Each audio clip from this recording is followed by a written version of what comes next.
Bapa, di dalam nama Yesus, saat ini kami datang kepadamu, kami bersyukur untuk waktu ini, kami boleh bersama-sama memuji dan mengagungkan namamu, dan tiba saatnya bagi kami untuk mendengarkan sedikit dari firman-Mu. Kami berdoa kiranya Tuhan menolong kami semua. Tuhan kiranya akan memberkati hamba yang menyampaikan firman-Mu, dan setiap hamba-hamba Tuhan yang mendengarkan firman-Mu. Biar kami semuanya diteguhkan oleh Tuhan. Berkati semua perangkat yang kami gunakan, internet, Tuhan tolong supaya tidak ada gangguan, sehingga kami boleh mendengarkan firman-Mu dengan jelas, tidak ada hambatan apapun. Terpuji nama Bapa, terima kasih. Ini doa kami.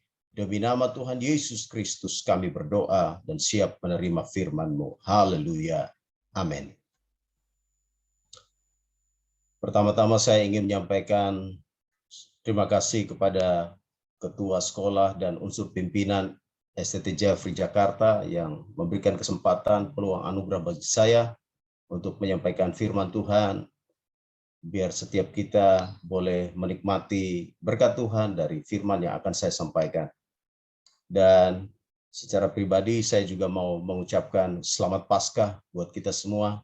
Kita masih ada di momen Paskah ini, dan tentunya sukacita dan kekuatan kuasa kematian dan kebangkitan Kristus senantiasa kita alami dan kita rasakan di dalam kehidupan kita. Bapak Ibu yang kekasih di dalam Tuhan Yesus Kristus, saat ini saya ingin mengajak kita semua membuka satu bagian firman Tuhan dari Kisah Para Rasul, pasalnya yang ke-3, ayat 1 sampai ayat yang ke-8. Kalau saya diberi akses untuk bisa share screen, mungkin saya bisa tampilkan ini. Oke, baik.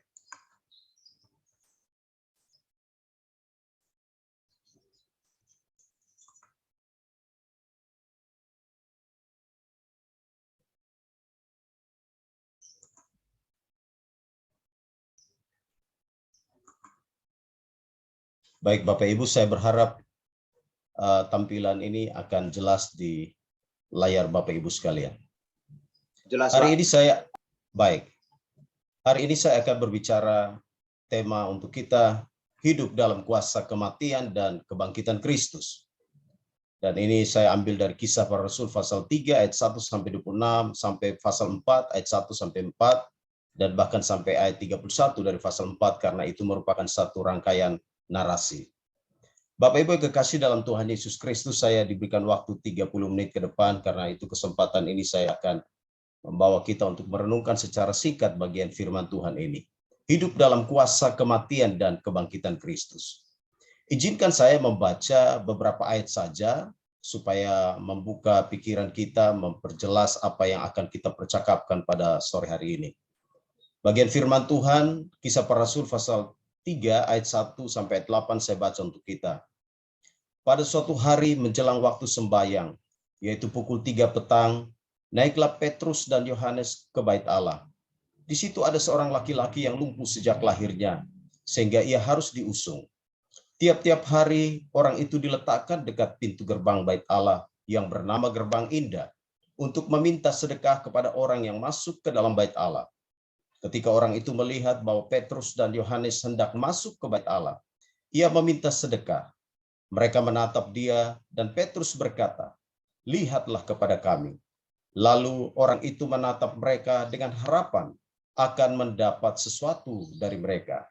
Tetapi Petrus berkata, "Emas dan perak tidak ada padaku, tetapi apa yang kupunyai, kuberikan padamu. Demi nama Yesus Kristus orang Nazaret itu, berjalanlah." Lalu ia memegang tangan kanan orang itu dan membantu dia berdiri. Seketika itu juga kuatlah kaki dan mata kaki orang itu. Ia melonjak berdiri, lalu berjalan kian kemari dan mengikuti mereka ke dalam bait Allah, berjalan dan melompat-lompat serta memuji Allah. Demikian pembacaan firman Tuhan bagi kita sekalian. Berbahagialah kita yang membaca firman Tuhan, merenungkannya dan melakukannya di dalam kehidupan kita hari lepas hari. Bapak Ibu yang kekasih di dalam Tuhan Yesus Kristus, kehidupan Petrus dan murid-murid lain setelah peristiwa kematian dan kebangkitan Yesus sangat berbeda dengan sebelumnya. Sebelumnya Alkitab mencatat bahwa ketika Yesus ditangkap, semua muridnya lari meninggalkan dia. Markus 14 ayat 50. Petrus juga menyangkal Yesus. Markus 14 ayat 66 sampai 72. Peristiwa kebangkitan Yesus membawa perubahan besar dalam kehidupan murid-murid. Iman mereka kemudian diteguhkan, dikuatkan. Semangat mereka dipulihkan, bahkan karakter mereka diperbaharui kembali. Dari bagian firman Tuhan ini, saya mengajak kita untuk merenungkan beberapa ciri orang yang hidup dalam kuasa kematian dan kebangkitan Kristus. Yang pertama, Bapak Ibu, dari nats yang tadi sudah saya baca, dan nanti Bapak Ibu bisa membacanya lengkap sampai pasal 4 ayat 31. Ciri pertama orang yang hidup dalam kuasa kematian dan kebangkitan Kristus. Yang pertama, orang-orang itu sadar bahwa kuasa Allah ada dalam hidup mereka, ada dalam hidupnya. Kita bisa lihat itu di dalam Kisah Para Rasul pasal 3 ayat 6 tadi. Tetapi Petrus berkata, emas dan perak tidak ada padaku, tetapi apa yang kupunyai kuberikan kepadamu. Perhatikan bagian firman Tuhan ini, Bapak Ibu kekasih. Petrus dan Yohanes sangat percaya diri ketika mereka berhadapan dengan orang lumpuh yang sedang meminta sedekah. Kita lihat pembacaan tadi bahwa ada seorang lumpuh yang diletakkan, diusung. Tiap-tiap hari orang itu diletakkan dekat pintu gerbang Bait Allah. Dan orang ini Alkitab mencatat bahwa sejak lahirnya dia sudah lumpuh. Dan kalau Bapak Ibu membaca bagian firman Tuhan ini sampai selesai, di sana dikatakan bahwa orang ini sudah lumpuh sekitar 40 tahun. Tetapi melihat situasi seperti ini, Petrus, bahkan teman-temannya, mereka sangat percaya diri. Mereka telah mengalami kuasa kebangkitan Allah. Mereka telah mengalami kuasa kebangkitan Kristus, mengalami kuasa kematian dan kebangkitan Kristus dalam hidup mereka. Sehingga mereka percaya diri untuk berhadapan dengan orang yang sedang meminta sedekah itu. Bapak Ibu yang kekasih, orang yang menyadari bahwa kuasa Allah menjadi bagian dari hidupnya, tentunya akan memiliki sikap yang berbeda ketika mereka berhadapan dengan situasi atau tantangan yang ada di depan mereka. Seperti yang dialami oleh Petrus dan teman-teman. Dengan percaya diri ketika orang lumpuh itu meminta sedekah, mereka berkata dengan tegas, emas dan perak tidak ada padaku, tetapi apa yang kupunyai kuberikan kepadamu. Tentunya apa yang dimiliki oleh Petrus dan rekan-rekannya adalah Kristus sendiri. Mereka telah mengalami Kristus. Mereka telah mengalami kuasa kematian dan kebangkitannya. Dan mereka sekarang sadar, mereka tahu bahwa di dalam diri mereka, di dalam hidup mereka, kuasa Allah mengalir di dalam mereka. Bapak Ibu yang kekasih di dalam Tuhan Yesus Kristus, ketika kita berbicara tentang bagian firman Tuhan ini, maka ada prinsip kedua yang ingin saya sampaikan buat kita semua. Ketika kita bicara tentang hidup dalam kuasa kematian dan kebangkitan Kristus, maka yang kedua ialah cirinya berani mendemonstrasikan kuasa Allah dalam diri mereka, atau berani mendemonstrasikan kuasa Allah yang mereka miliki. Lanjutan ayat itu jelas sekali. Dalam ayat 3 bagian 6b, Petrus berkata, demi nama Yesus Kristus orang Nazaret itu, berjalanlah. Dengan iman yang teguh, Petrus memperkatakan nama Yesus yang berkuasa.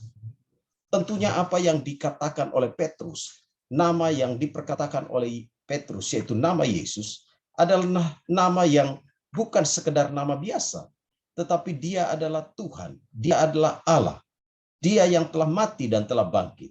Dan nama itu adalah nama yang dahsyat, nama yang berkuasa. Dan Petrus dan rekan-rekannya, mereka tahu bahwa Kristus, di dalam Kristus segala kuasa ada padanya.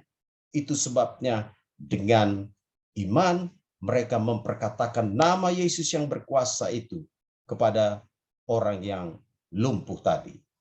Bapak Ibu yang kekasih, kuasa kematian dan kebangkitan Yesus telah mengubahkan hidup Petrus dan teman-temannya, sehingga tidak ada sedikit pun keraguan pada diri mereka untuk mendemonstrasikan kuasa Yesus.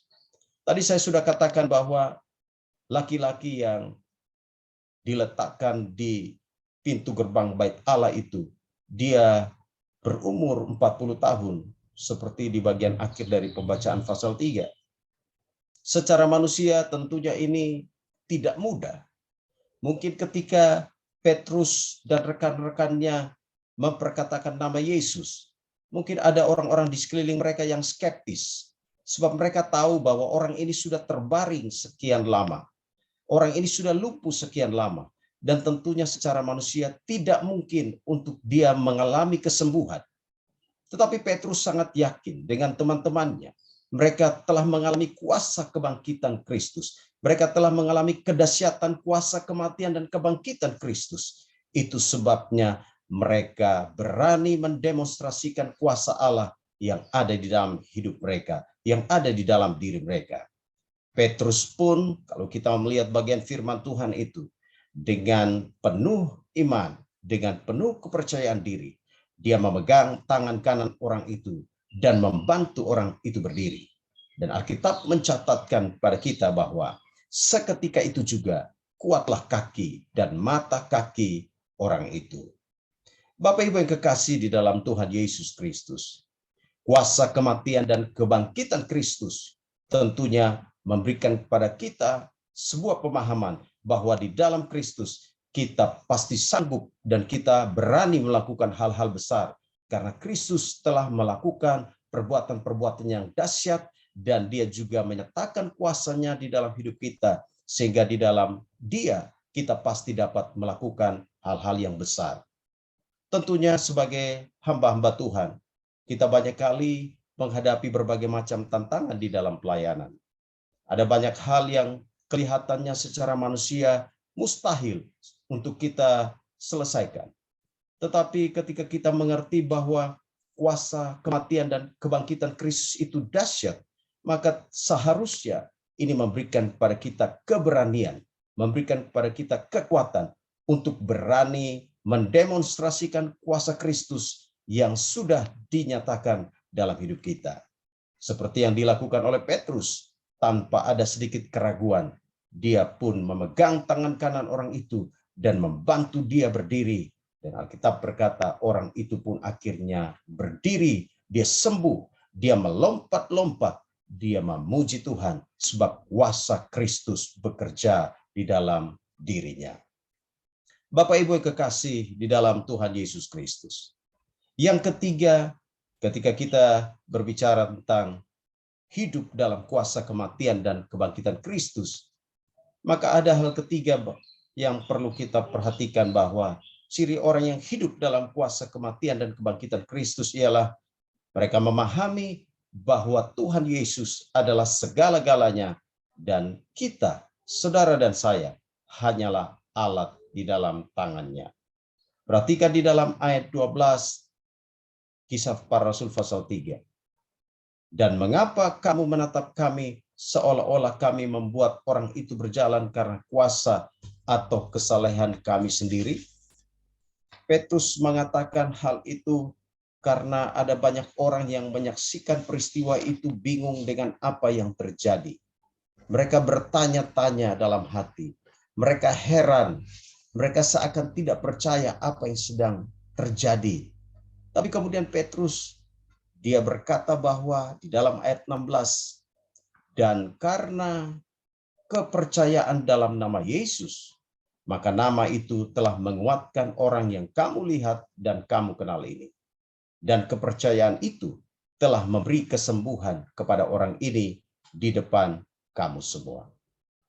Bapak Ibu kekasih dalam Tuhan Yesus Kristus, kita yang hidup dalam kuasa kematian dan kebangkitan Kristus, kita harus memahami bahwa kita hanyalah alat di dalam tangannya. Bukan manusia yang menyembuhkan, bukan kita yang menyembuhkan, tetapi Kristus sendirilah. Nama Yesus itulah yang menyembuhkan. Ketika kita berdoa untuk orang sakit, ketika kita menumpangkan tangan untuk orang-orang yang sedang punya pergumulan, dan ketika mereka mengalami kelepasan, mereka mengalami kesembuhan, dan mereka mengalami pemulihan, maka seharusnya kita memahami bahwa bukan kitalah, tetapi Tuhan yang adalah segala-galanya. Kita hanyalah alat di dalam tangannya. Kita adalah alat yang dipakai oleh Tuhan untuk menyatakan kuasa dan kasih-Nya bagi sekeliling kita. Itu sebabnya ketika kita berbicara tentang kuasa, hidup dalam kuasa kematian dan kebangkitan Kristus, maka kita harus menyadari bahwa Kristus adalah segala-galanya dan kitalah alat, kita hanyalah alat di dalam tangan-Nya. Itu sebabnya Petrus dengan tegas, dia dalam ayat 12, mengapa kamu menatap kami seolah-olah kami membuat orang ini berjalan karena kuasa atau kesalahan kami sendiri? Dengan kata lain, Petrus berkata, bukan kami yang melakukan itu, tetapi nama Yesus yang kami perkatakan itulah yang menyembuhkan orang ini. Nama Yesus itulah yang memulihkan orang yang lumpuh ini. Bapak Ibu, kadang-kadang sebagai hamba-hamba Tuhan, kadang-kadang kita sedikit tergoda ketika Tuhan bekerja di dalam dan melalui hidup kita. Kadang-kadang kita sedikit tergoda untuk mulai membanggakan diri, bukan? Kadang-kadang kita mungkin mulai berkata, itu karena saya. Itu karena saya. Kalau bukan saya, orang itu tidak sembuh. Kalau bukan saya, orang itu tidak mengalami pemulihan, dan seterusnya, dan seterusnya. Firman Tuhan hari ini memberikan kepada kita sebuah pelajaran penting, bahwa kita hanyalah alat di dalam tangan-Nya, dan Tuhanlah, Yesuslah yang melakukan semuanya. Itu sebabnya Bapak Ibu yang kekasih, Yohanes berkata di dalam Yohanes 3 ayat 30, ia harus makin besar, tetapi aku harus makin kecil. Kita semua harus sadar bahwa kita harus membesarkan nama Tuhan. Tuhanlah yang besar dan bukan nama kita. Nama Tuhan saja yang diagungkan dan bukan nama kita yang ditonjolkan. Kita harus semakin kecil, kata firman Tuhan, dan biarkan Tuhan semakin besar di dalam hidup kita. Bapak Ibu kekasih di dalam Tuhan Yesus Kristus. Ketika kita bicara tentang bagian firman Tuhan ini, hidup dalam kuasa kematian dan kebangkitan Kristus, ada hal keempat yang ingin saya garis bawahi, bahwa kita harus bertanggung jawab menyampaikan berita pertobatan dan pengampunan. Kalau kita berkata bahwa kita sudah mengalami kuasa kematian dan kebangkitan Kristus, maka kita harus bertanggung jawab untuk menyampaikan berita pertobatan dan pengampunan. Perhatikan di dalam ayatnya yang ke-19. Ayat itu berkata, karena itu sadarlah dan bertobatlah supaya dosamu dihapuskan. Bapak Ibu yang kekasih, ada pro kontra tentang peristiwa yang terjadi. Ada pro kontra. Banyak orang yang merasa bahwa apa yang dilakukan oleh Petrus dan teman-temannya adalah sesuatu hal yang mungkin secara manusia tidak bisa diterima dengan akal sehat. Mereka mulai mencari-cari cara, mungkin ada yang bersungut-sungut, mereka mulai memperkatakan hal-hal yang mungkin mengolok, memfitnah, atau apapun itu. Tetapi ketika kita lihat bagian firman Tuhan ini, Petrus dengan tegas, dia kemudian berkata, karena itu sadarlah dan bertobatlah supaya dosamu dihapuskan. Petrus dan teman-temannya memberitakan tentang nama Yesus. Dia menguraikan tentang bagaimana Yesus disalibkan, bagaimana orang-orang Yahudi berencana untuk menghancurkan Yesus. Tetapi Alkitab berkata, Yesus pun akhirnya dibangkitkan. Perhatikan ayat 15. Dan Petrus menjelaskan ini sampai ke bawah. Dan ketika mereka mulai memperkatakan nama Yesus dan orang itu sembuh, dan sekelilingnya tidak menerima, bahkan mereka berusaha untuk membuat hal-hal yang tidak baik untuk Petrus dan teman-temannya. Di dalam ayat 19, Petrus pun berkata, karena itu sadarlah dan bertobatlah supaya dosamu dihapuskan. Bapak Ibu, Petrus memahami tanggung jawabnya untuk menyampaikan berita pertobatan dan pengampunan kepada orang-orang yang ada saat itu. Kita pun sebagai anak-anak Tuhan, kita pun harus berani menyatakan dosa. Kita harus berani untuk menyadarkan dosa, menyadarkan orang-orang yang berdosa, supaya mereka bertobat dari jalan mereka yang salah dan keliru. Kita tidak boleh tinggal diam. Petrus menyadarkan orang-orang yang ada saat itu atas apa yang sudah mereka lakukan. Petrus mau agar mereka kemudian berbalik kepada Allah. Itu sebabnya Petrus berkata bahwa sadarlah dan bertobatlah. Bapak Ibu yang kekasih di dalam Tuhan Yesus Kristus. Sekali lagi kita yang telah mengalami kuasa kematian dan kebangkitan Kristus, kita harus bertanggung jawab untuk menyampaikan berita pengampunan, berita pertobatan kepada sekeliling kita. Jangan membiasakan diri diam ketika melihat dosa dan kejahatan terjadi di sekitar kita. Jadilah pembawa berita pertobatan dan pengampunan, sehingga banyak orang dapat berbalik dari kejahatannya. Sikap diam kita hanya akan menyebabkan dosa dan kejahatan semakin merajalela. Karena itu, sebagai orang-orang percaya, kita harus berani untuk menyampaikan berita pertobatan, berita pengampunan kepada orang-orang di sekeliling kita. Jangan berkompromi dengan dosa. Jangan diam ketika kita menyaksikan dosa ada di sekeliling kita. Sebaliknya, kita harus menyadarkan orang-orang itu. Kita harus menyampaikan berita pertobatan. Kita harus menyampaikan berita pengampunan, supaya akhirnya mereka berbalik dari kejahatannya dan akhirnya mereka menerima anugerah dari Allah. Yang terakhir, Bapak Ibu kekasih dalam Tuhan Yesus Kristus. Ketika kita berbicara tentang hidup dalam kuasa kematian dan kebangkitan Kristus, maka ada hal terakhir yang menarik dari Kisah Para Rasul pasal 4 ayat 2 dan 3. Sikap penting yang harus saudara atau ciri orang yang hidup dalam kuasa kematian dan kebangkitan Kristus, mereka harus siap dan rela menderita karena nama Yesus. Perhatikan di dalam ayat-ayat itu, orang-orang itu sangat marah kepada Petrus dan Yohanes. Di dalam ayat 2 di sana dikatakan, orang-orang itu sangat marah karena mereka mengajar orang banyak dan memberitakan bahwa dalam Yesus ada kebangkitan dari antara orang mati. Ayat 3, mereka ditangkap dan diserahkan ke dalam tahanan sampai keesokan harinya, karena hari telah malam. Bapak Ibu yang kekasih di dalam Tuhan Yesus Kristus, orang-orang yang hidup dalam kuasa kematian dan kebangkitan Kristus harus siap dan rela menderita karena nama Yesus. Ada resiko yang harus kita tanggung ketika kita menyampaikan berita tentang pertobatan dan pengampunan. Ada resiko yang akan kita hadapi ketika kita menyampaikan kabar baik bahwa Yesus telah datang ke dalam dunia, dia datang untuk menanggung dosa kita, dia sudah mati di kayu salib dan dia sudah bangkit. Ada resikonya. Petrus dan Yohanes ditangkap. Mereka bahkan diancam, dilarang untuk tidak berbicara dalam nama Yesus. Nanti lihat di dalam Kisah pasal 4 ayat 17.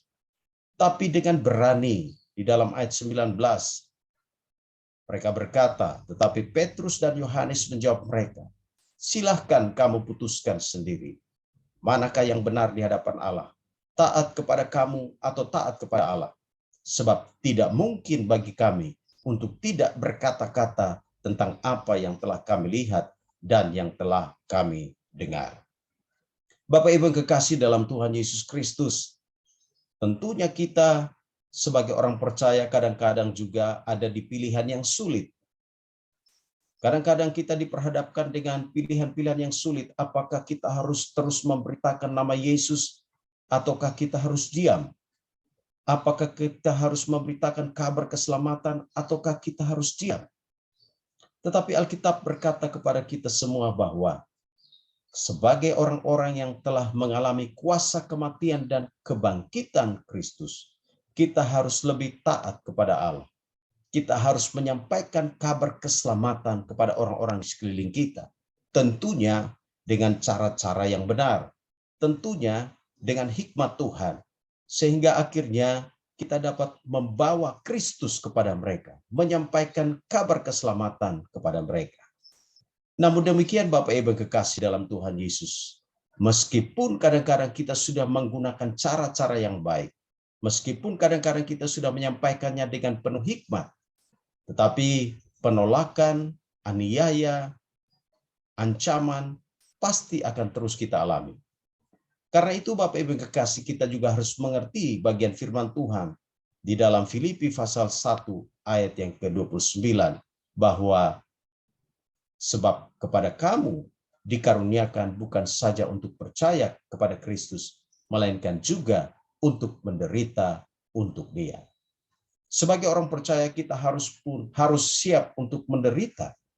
Sebagai orang percaya kita harus mengikuti jejak Kristus seperti di dalam 1 Petrus pasal 2. Kristus telah menderita. Dia menderita, dia menanggung dosa manusia. Dia datang untuk membawa misi Allah, misi penyelamatan dari Allah. Dan karena itu dia mengalami penderitaan.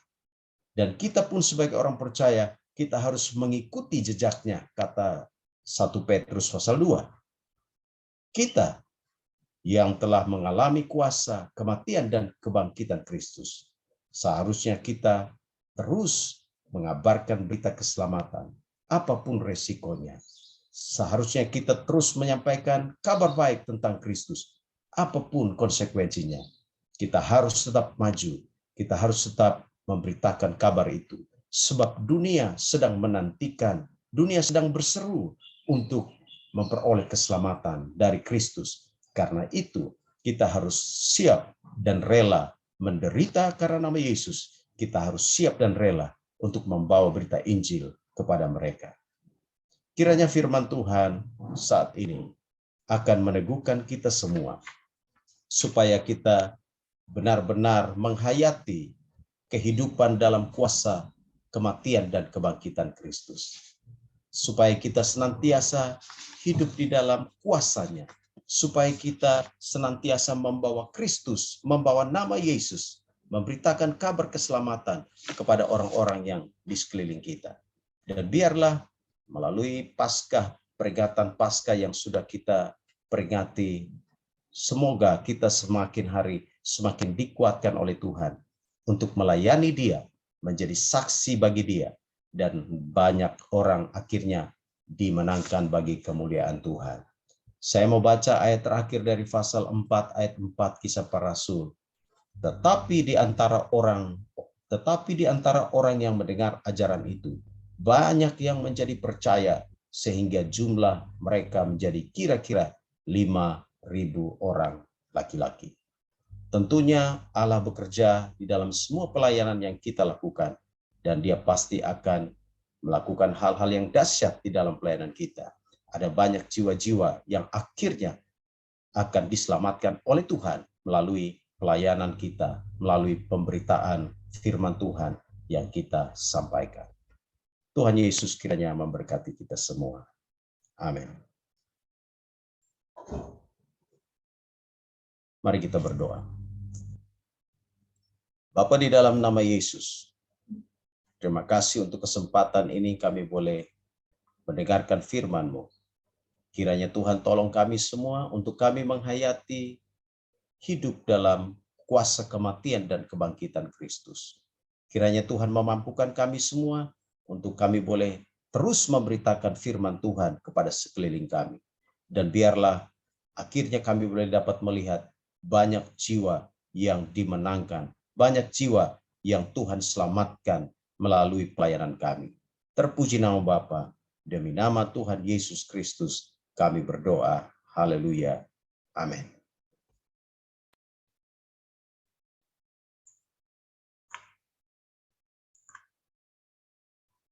Saya kembalikan kepada